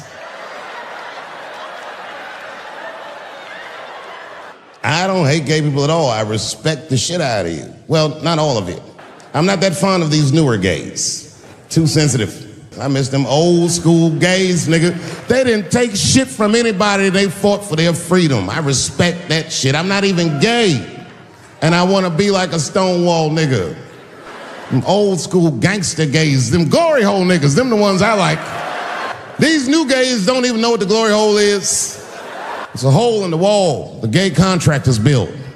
You want to know why they put that hole in the wall? I'll tell you, and there's no nice way to say it. They will put their in that hole and hope for the best. It's a lot of courage on both sides of that hole, nigga. I'm not even gay, and I want to try that glory hole out. What if Martin Luther King had to integrate the glory hole? I don't care if it's black lips back there, white lips back there. A mouth is a mouth, a warm, wet mouth. Any of you who have ever watched me know that I have never had a problem with transgender people. My problem has always been with white people. I have been arguing with the whites my entire career. And just when I thought I had you guys on the ropes, you changed all the rules. Oh, yeah? Yeah, motherfucker. Well, I'm a girl now, nigger, and you must treat me as such. Call me a girl, nigger. It's annoying as fuck. Listen to everything I ever said about that community. I'll go through them. I said, how much do I have to participate in your self-image? I said, you shouldn't discuss this in front of black people. I said, I know niggas in Brooklyn that wear high heels just to feel safe. I asked you, why is it easier for Bruce Jenner to change his gender than it is for Cassius Clay to change his name? If you listen to what I'm saying, I'm not even talking about them, I'm talking about us, and they don't listen. Any of you who have ever watched me know that I have never had a problem with transgender people. My problem has always been with white people. I have been arguing with the whites my entire career. And just when I thought I had you guys on the ropes, you changed all the rules. Oh, yeah? Yeah, motherfucker. Well, I'm a girl now, nigger, and you must treat me as such. Call me a girl, nigger. It's annoying as fuck. Listen to everything I ever said about that community. I'll go through them. I said, how much do I have to participate in your self-image? I said, you shouldn't discuss this in front of black people. I said, I know niggas in Brooklyn that wear high heels just to feel safe. I asked you, why is it easier for Bruce Jenner to change his gender than it is for Cassius Clay to change his name? If you listen to what I'm saying, I'm not even talking about them, I'm talking about us, and they don't listen. You canceled J.K. Rowling. My God, J.K. Rowling wrote all the Harry Potter books by herself. She sold so many books, the Bible worries about her. And they canceled her because she said gender was a fact. And then the trans community got mad as shit. They started calling her a TERF. I didn't even know what the fuck that was. But I know that trans people make up words to win arguments. TERF is an acronym. Stands for Trans Exclusionary Radical Feminists. This is a group of women that hate transgender. They don't hate transgender women, but they look at trans women the way we blacks might look at blackface. It offends them. Like, ooh, this bitch is doing an impression of me. I agree. Gender is a fact. You have to look at it from a woman's perspective. Caitlyn Jenner, whom I've met, wonderful person, was voted Woman of the Year. Her first year as a woman. Ain't that something? Beat every bitch in Detroit. She's better than all of you. Never even had a period. Ain't that something? Oh, I'd be mad as shit if I was a woman. I'd be mad if I was me. If I was in a BET Awards sitting there and they're like, and the winner for Nigger of the Year, Eminem, my man. I am not saying that to say that trans women aren't women. I am just saying that those pussies that they got, you know what I mean? I'm not saying it's not pussy, but that's like beyond pussy or impossible pussy, you know what I mean? It tastes like pussy, but that's not quite what it is it? It's not blood, that's beet juice. Oh, buddy, I'm in trouble now. I remember I was at this bar one time. This is one of those bars where the top shelf should be under the sink. This is where the poor whites drink, the tiki torch whites. Turn around to everybody in the bar and go, hey, everybody, I'm gonna buy everyone in the bar around the drinks. And all the motherfuckers was like, hoorah! And the bartender knew I was drunk, so she pulled me aside. Mr. Chappelle, are you sure about that? That's going to be $16. Tough time for the whites. And these motherfuckers was having a rootin' tootin' time. They was in there partying, making all them noises. Woo! Ow! Yow! You know all them noises white people make before lynching? They was doing all that shit. I was drunk. Two big, buff, gay black dudes. I didn't know these dudes, but I know they was gay. If they had a dick in their mouth, they wouldn't look any gayer than they did just sitting there. They had 1980s gay face. You know what that is?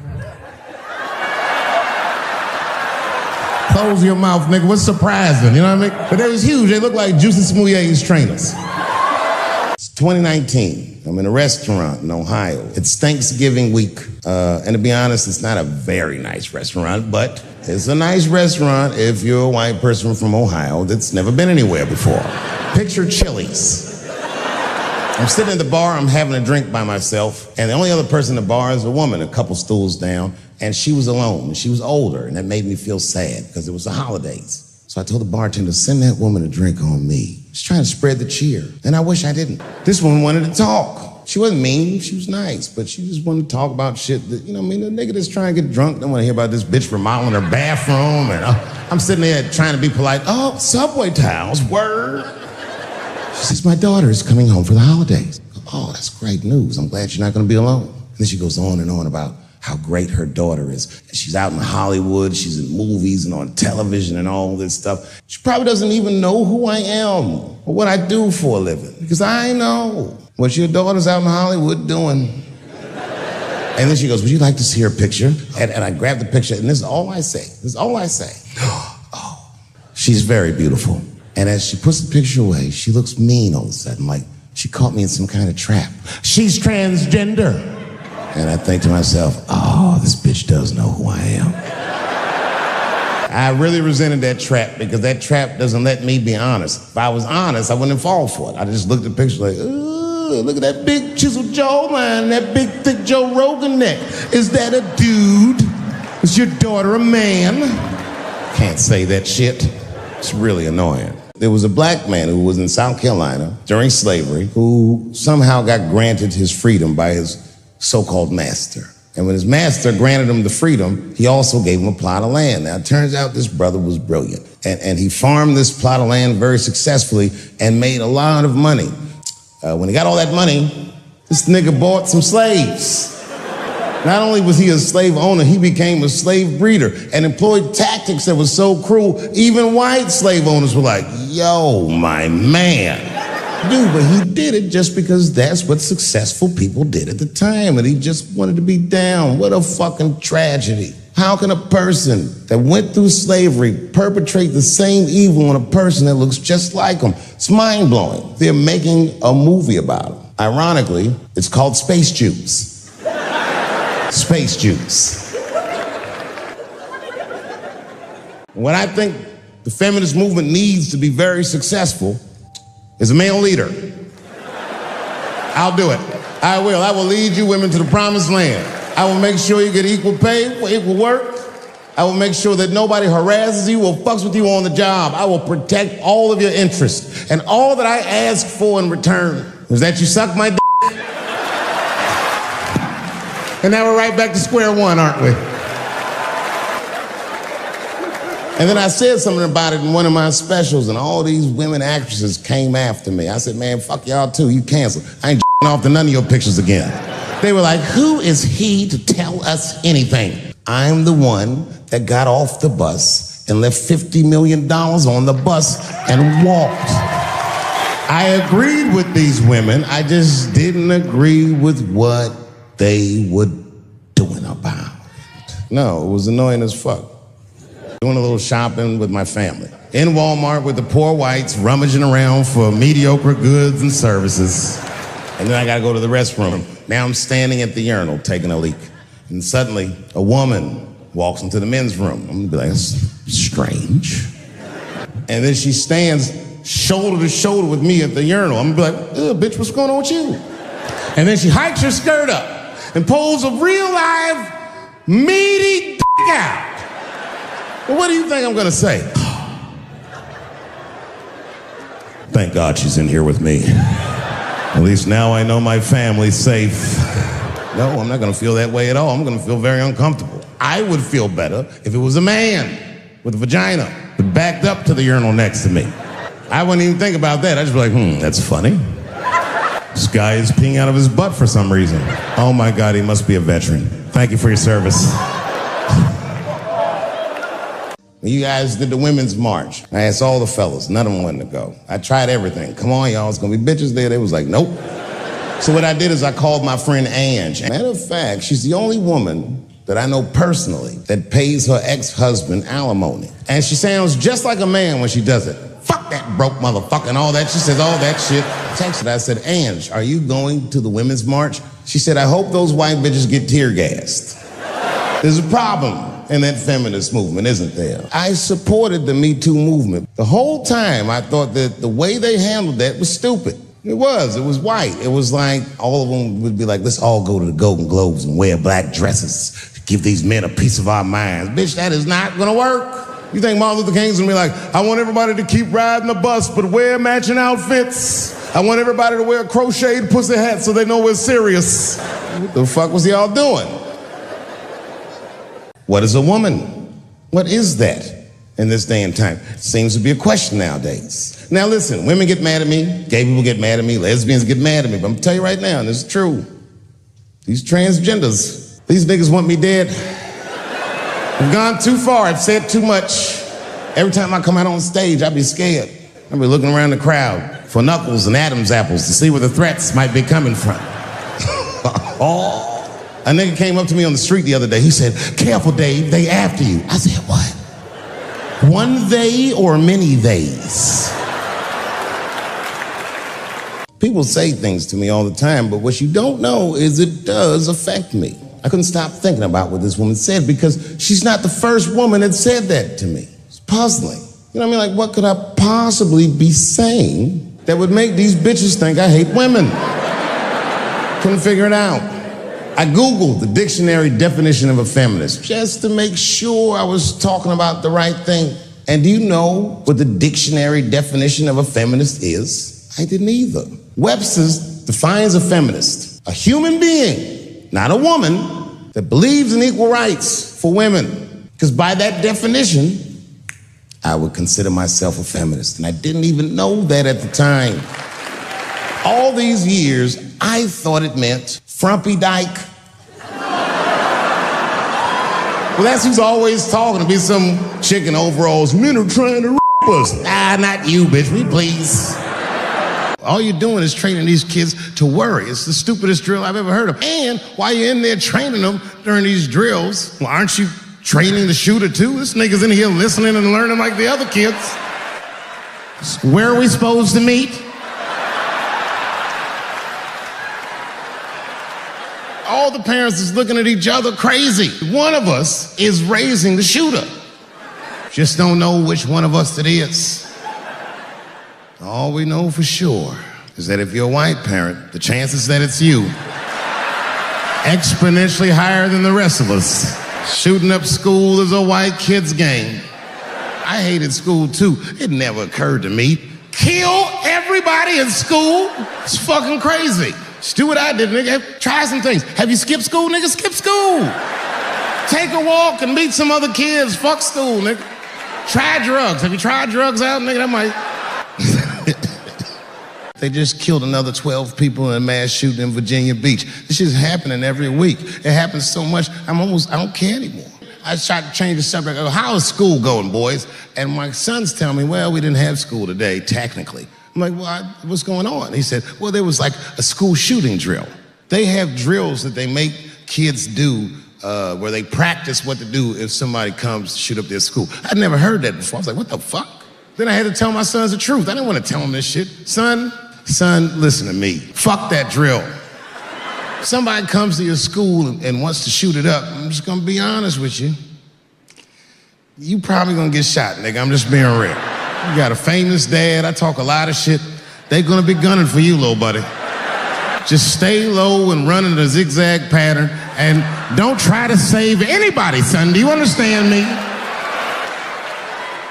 I came home early from the road. I had a $12,000 suit on because life's been going good. And I got home early and dinner was cooking. You ever come home when dinner's cooking? Doesn't that smell good? My son saw me and he was like, Dad's home. And he got up from the table and ran over to give me a hug, but he had chicken grease all over his face. So I stiffed on him like, yo, my man. Wash these threads, son. This is an expensive suit. I don't want you to get the chicken grease all over me. And he was like, what the chicken grease? Dad, this is duck. A tear came out of my eyes. I never dreamt I'd do so well in life that I'd raise a nigga with duck grease all over his face.